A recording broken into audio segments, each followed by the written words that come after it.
Hello, OP classes के digital platform पर आप सभी का एक बार पुनः स्वागत है। आज हम लोगों को पढ़ने हैं 4 जनवरी 2021 के मोस्ट एक्सपेक्टेड करंट अफेयर्स। तो चलिए शुरू करते हैं और देखते हैं पहला प्रश्न। पहला प्रश्न है, वर्ष 2020 के लिए राष्ट्रीय तानसेन सम्मान से किसे सम्मानित किया गया है?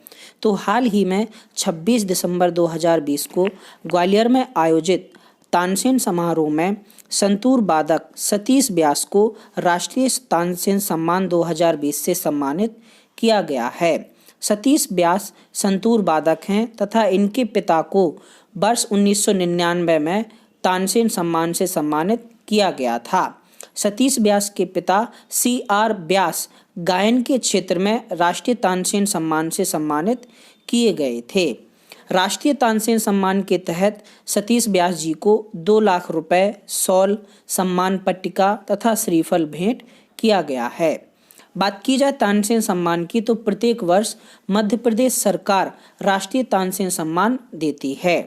तानसेन अकबर के दरबार में नवरत्नों में से एक थे। इनका असली नाम रामतनु पांडे था। चलिए देखते हैं हमारा आज का दूसरा प्रश्न।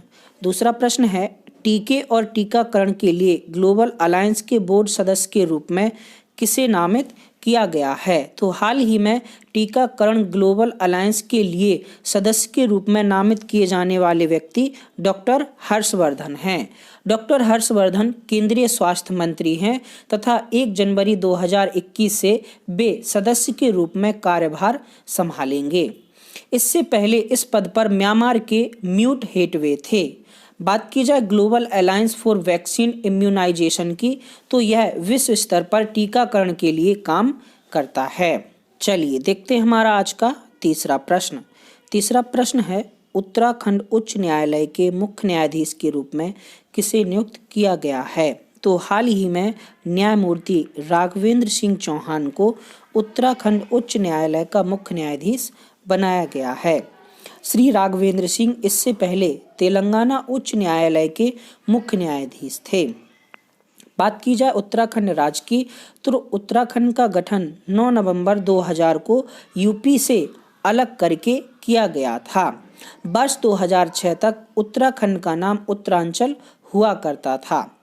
उत्तराखंड उच्च न्यायालय नैनीताल में स्थित है। वर्तमान में उत्तराखंड के मुख्यमंत्री त्रिवेंद्र सिंह रावत जबकि राज्यपाल बेबी रानी मौर्य हैं। चलिए देखते हैं हमारा आज का चौथा प्रश्न। चौथा प्रश्न है, institution of engineering and technology यानी IET द्वारा प्रतिष्ठित 2020 के लिए प्रतिष्ठित इंजीनियर पुरस्कार किसे प्रदान किया गया है? तो हाल ही में IET यानी institution of engineering and technology द्वारा रेलवे बोर्ड के पूर्व अध्यक्ष विनोद कुमार यादव यानी VK यादव को प्रतिष्ठित इंजीनियर पुरस्कार 2020 से सम्मानित किया गया है। चलिए देखते हैं हमारा आज का पांचवा प्रश्न। पांचवा प्रश्न है, हर्षवर्धन द्वारा भारत मौसम विज्ञान विभाग का सर्वोच्च मौसम विज्ञान केंद्र कहाँ स्थापित किया गया है?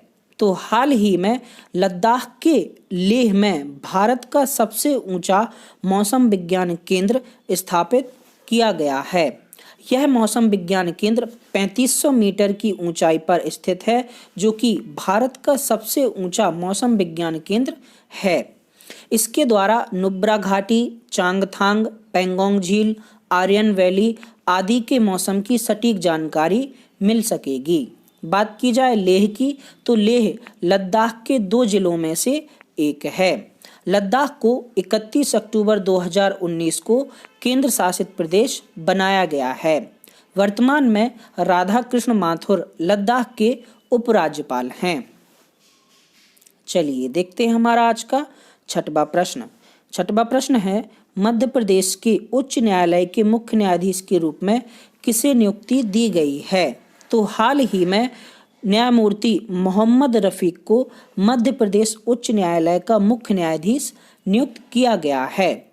मोहम्मद रफीक इससे पहले ओडिशा उच्च न्यायालय के मुख्य न्यायाधीश थे। बात की जाए मध्य प्रदेश की, तो मध्य प्रदेश की राजधानी है भोपाल।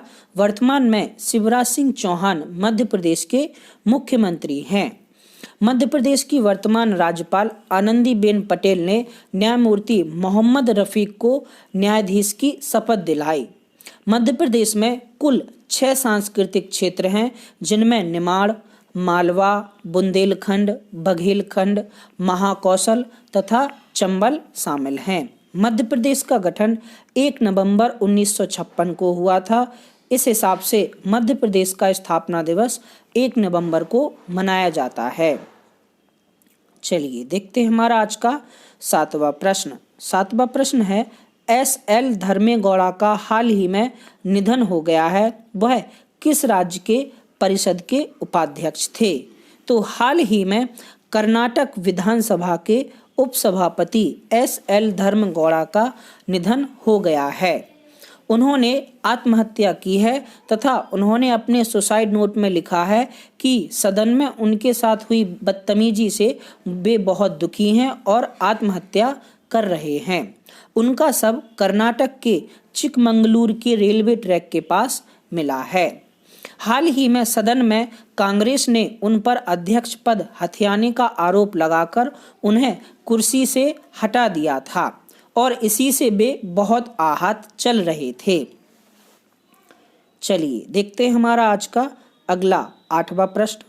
8वां प्रश्न है, किस संगठन के साथ भारतीय नौसेना ने IL-38HD विमान से सहायक NG भारत का पहला स्वदेशी रूप से डिजाइन और विकसित एयर ड्रॉप्ड कंटेनर का पहला परीक्षण किया है? तो हाल ही में भारतीय नौसेना ने DRDO के साथ मिलकर भारत के पहले स्वदेशी रूप से डिजाइन और विकसित एयर ड्रॉप्ड कंटेनर सहायक NG का सफल परीक्षण किया है।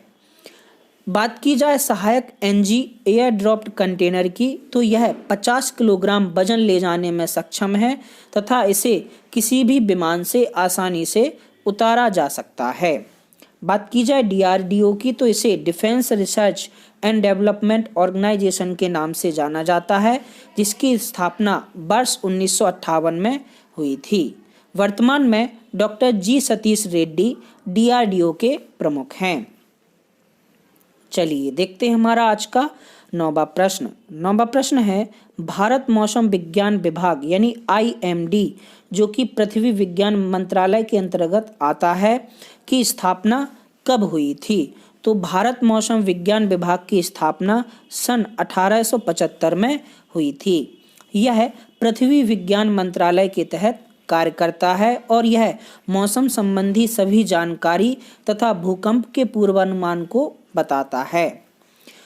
भारत मौसम विज्ञान विभाग की स्थापना 1864 में आए चक्रवात तथा 1866 और 1871 में अकाल के बाद की गई थी। पहले इसका मुख्यालय कलकत्ता था, इसके बाद शिमला, फिर पुणे और वर्तमान में भारत मौसम विज्ञान का मुख्यालय दिल्ली में स्थित है। चलिए देखते हैं हमारा आज का अंतिम प्रश्न। अंतिम प्रश्न है, वैक्सीन एंड इम्यूनाइजेशन के लिए ग्लोबल अलायंस गावी का मुख्यालय कहाँ स्थित है? तो गावी यानी global alliance vaccine and immunisation की स्थापना सन 2000 में हुई थी तथा इसका मुख्यालय स्विट्जरलैंड के जेनेवा में स्थित है। गावी, जिसके हाल ही में सदस्य भारत के डॉक्टर हर्षवर्धन सिंह चुने गए हैं, यह गरीब देशों में टीकाकरण को बढ़ावा देता है। चलिए देखते हैं हमारा आज का क्वेश्चन ऑफ द डे।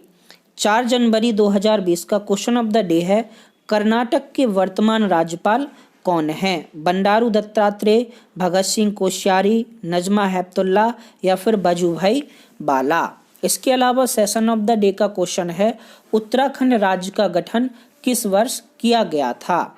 दोनों प्रश्नों के जवाब आपको नीचे कमेंट बॉक्स में कमेंट करके बताने हैं।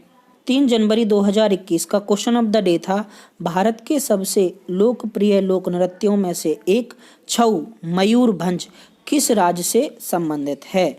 तो छऊ के मयूरभंज प्रकार का संबंध ओडिशा से है और सही उत्तर केवल एक छात्र मयंक मौर्य ने दिया है। हालांकि छऊ के 3 प्रकार प्रचलित हैं, लेकिन मयूरभंज छऊ का आयोजन ओडिशा में किया जाता है। इसके अलावा छऊ के सहरे केल्ले नृत्य का आयोजन बंगाल में, छऊ के पुरुलिया नृत्य का आयोजन झारखंड में किया जाता है।